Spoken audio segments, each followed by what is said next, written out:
13 ژوئن 1943 رئال مادرید در مقابل بارسلونا دور برگشت مرحله نیمه نهایی جام حذفی اسپانیا.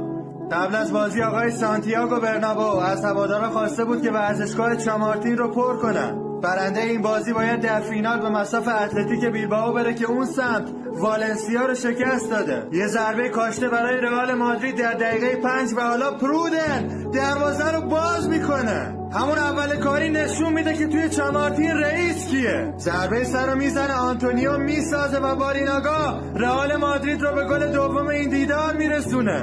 ورزشگاه رو منفجر کردیم بازیکن. مولی رو سانت میکنه روی دروازه برای پرودن و یه ضربه سر عالی.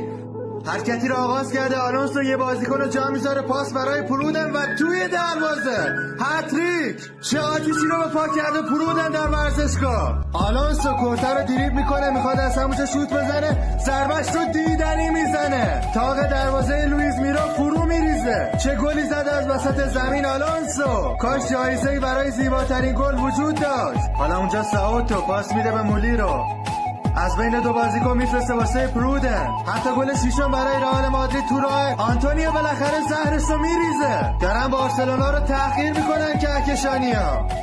سانت روی دروازه و این هم گل هفتم. باریناگایی که دوباره چامارتین رو به خروش در میاره.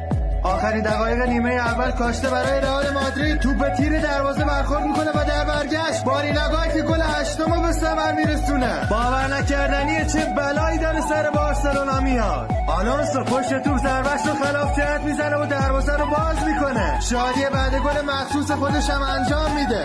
یه توپگیری پشت محوطه جریمه، میخواد نتیجه 3 سال پیش رو دوباره رقم بزنن. بوتلا دروازه رو باز میکنه. رئال مادرید 10 بارسلونا 0.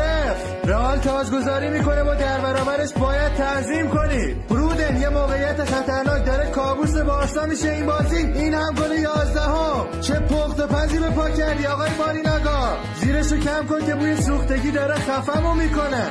باور نکردنیه، بازی رفت و 3-0 باخته بودن، اما اونا دعا کردن برای معجزه و معجزه از راه رسید. رئال مادرید باشگاه معجزه هاست. دقیقه 89 ماریانو مارتین ضربه کاشته‌ش رو دیدنی میزنه، اما دیگه فایده ای نداره. رئال 11 بارسا 1. چه شبی شد واسه مادریدیا و چه طولانی 90 دقیقه های این ورزشگاه. در تاریخ بنویسید رئال مادرید پادشاه اسپانیا، امپراتور اروپا و سرور تمام تیم‌های جهانه.